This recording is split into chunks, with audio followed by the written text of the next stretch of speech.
नमस्कार फ्रेंड्स, स्वागत है आपका आपके चैनल पे जहां हम बात करते हैं महिलाओं की स्वास्थ्य समस्याओं के बारे में। मैं हूं डॉक्टर खुशबू, मैं एक गायनेकोलॉजिस्ट और आईवीएफ कंसल्टेंट हूं।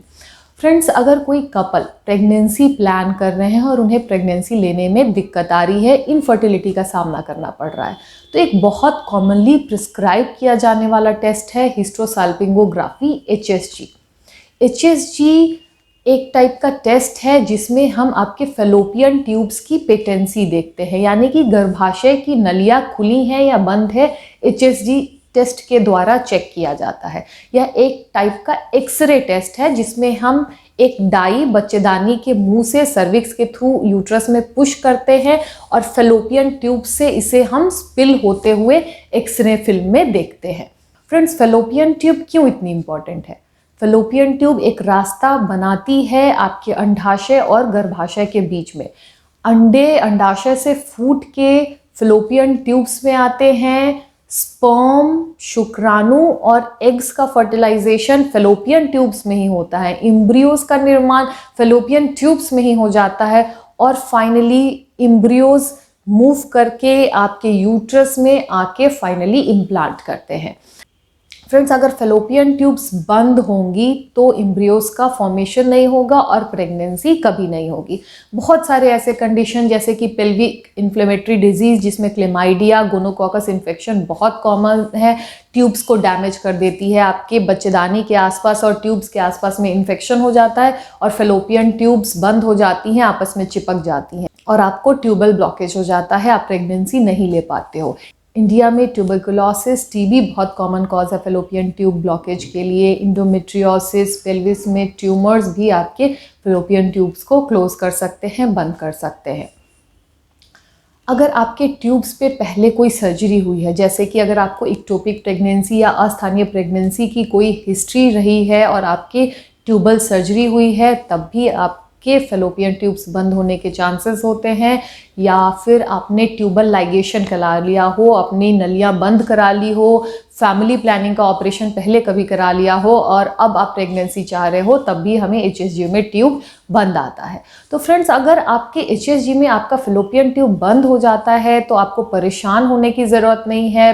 कपल्स अक्सर कंफ्यूज हो जाते हैं, सोचते हैं कि सिर्फ IVF ट्रीटमेंट ऑप्शन है या फिर हम क्या करा सकते हैं अगर मेरे फेलोपियन ट्यूब्स ब्लॉक है। तो फ्रेंड्स, आज के वीडियो में हम बस यही बात करेंगे कि अगर आपके फेलोपियन ट्यूब ब्लॉक्स आते हैं तो क्या क्या आपका ट्रीटमेंट ऑप्शन है आपके पास। फ्रेंड्स, पहले तो हमें डिटेल्स में जानकारी लेनी होगी। अगर आपका फेलोपियन ट्यूब ब्लॉक है तो एक साइड ब्लॉक है या दोनों साइड ब्लॉक है? ब्लॉक है तो कहाँ पे है? जहाँ फेलोपियन ट्यूब शुरुआत होती है बच्चेदानी के आसपास, जिसे हम कॉर्नुअल एंड कहते हैं, वहाँ पे ब्लॉक है, या मिडिल में कहीं बीच में ब्लॉक है, या फिर फेम्ब्रियल एंड पे, यानी कि वो पोर्शन जो अंडेदानी के सबसे पास होता है, वहाँ पे ब्लॉक है। इसका भी अपना इम्पोर्टेंस है ट्रीटमेंट आउटकम पे या हमारा ट्रीटमेंट डिसाइड करने पे। तो ब्लॉक कहाँ पर है ये जानना बहुत ज़रूरी है। प्लस आपके इनफर्टिलिटी के कोई और फैक्टर तो एसोसिएटेड नहीं है। आपका एज क्या है, आपके अंडे बनने की कैपेसिटी क्या है, अंडों का एग्स का रिजर्व क्या है, आपके सीमेन पैरामीटर्स क्या है, वो भी बहुत ज़रूरी है। फ्रेंड्स, अगर आपकी एक फेलोपियन ट्यूब बंद है और दूसरी पेटेंट है, खुली हुई है, इस कंडीशन में आप नेचुरली या फिर फर्टिलिटी ड्रग्स की मदद से प्रेगनेंसी ट्राई कर सकते हो। यस, चांसेस ऑफ प्रेगनेंसी जो है अगर एक ट्यूब ब्लॉक है तो कम है, लेकिन फिर भी एक पेटेंट ट्यूब के साथ आपकी प्रेगनेंसी पॉसिबल है। इसलिए आप नेचुरल ट्राई कर सकते हो 3 से 6 महीने HSG टेस्ट कराने के बाद। लेकिन अगर दोनों ट्यूब बंद है, यानी दोनों ट्यूब्स ब्लॉक आई हैं पेशेंट की, तो हमें फिर डिसाइड करना है कि हमें आगे लैप्रोस्कोपी के लिए पेशेंट को लेना है या फिर IVF टेस्ट ट्यूब बेबी के लिए लेना है।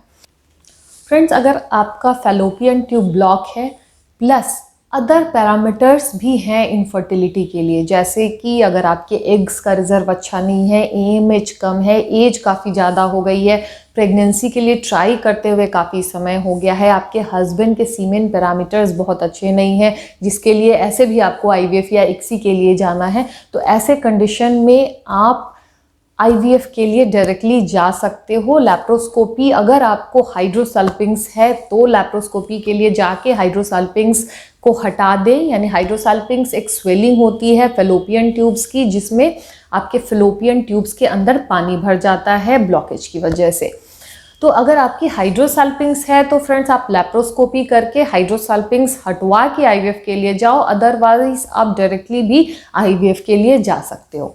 लेकिन अगर आपकी यंग एज है, बहुत ज़्यादा समय नहीं हुआ है प्रेगनेंसी ट्राई करते हुए और आपके फेलोपियन ट्यूब में ब्लॉकेज आया हो, यूजुअली अगर प्रॉक्सिमल ब्लॉकेज है यानी कि कॉर्नुअल ब्लॉकेज है, शुरुआती ट्यूब्स के शुरुआती एंड पे ही अगर ब्लॉक देखने को मिलता है तो लगभग 30% में ये फॉल्स पॉजिटिव होता है, यानी कि एक्चुअली ब्लॉकेज नहीं है। लेकिन एचएसजी में जब हम यूट्रस को पकड़ते हैं, पेन से कई बार जो यूट्रस की मांसपेशियां होती हैं वो सिकुड़ जाती हैं, जिसकी वजह से जो नली है जो यूट्रस के थ्रू पास करते हुए बाहर निकलती है, उसका जो प्रॉक्सिमल एंड है वो बंद हो जाता है और डाई वहाँ से पास नहीं करती है।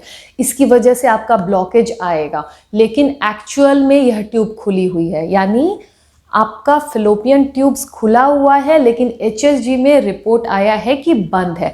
ऐसे लगभग 30% में हम लोग देखते हैं, स्पेशली कॉर्नुअल ब्लॉक में ये बहुत ज़्यादा देखने को मिलता है। तो ऐसे में जब हम लैप्रोस्कोपी करके डाई टेस्ट करते हैं तो हमें फेलोपियन ट्यूब्स पेटेंट मिलेगी। इसलिए ऐसे पेशेंट्स में कॉर्नुअल ब्लॉक हो, पेशेंट यंग एज की है, तो बेटर हम लैप्रोस्कोपी के लिए जाएं।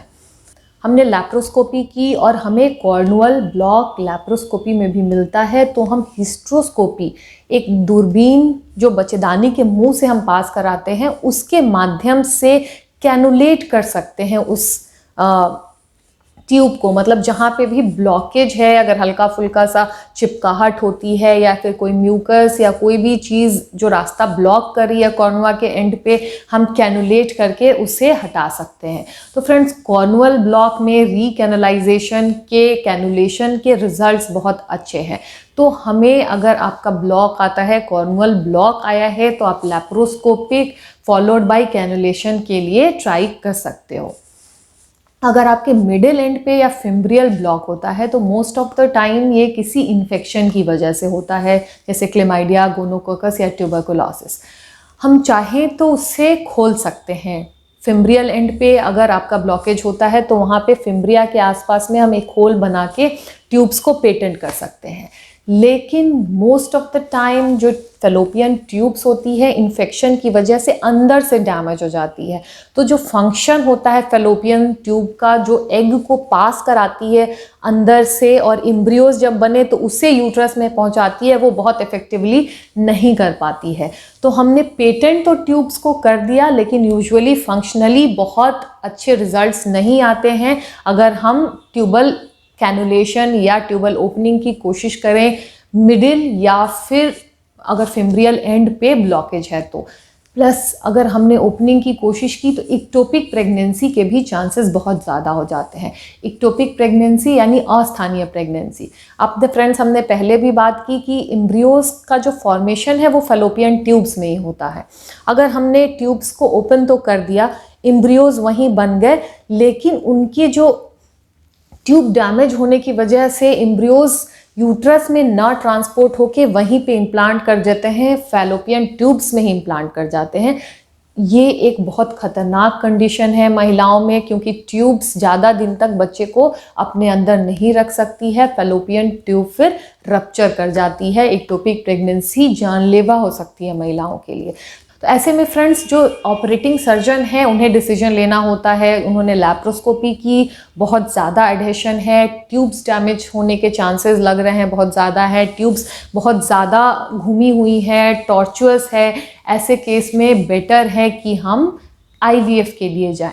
लैप्रोस्कोपी का ये भी फ़ायदा होता है, जब हम लैप्रोस्कोपी करते हैं तो अगर हाइड्रोसल्पिंग्स है यानी फेलोपियन ट्यूब सूज गई है, उनके अंदर पानी भर गया है, तो हम उन फेलोपियन ट्यूब्स को हटा देते हैं और उसके बाद आईवीएफ करते हैं। इससे आईवीएफ के रिजल्ट्स अच्छे आते हैं।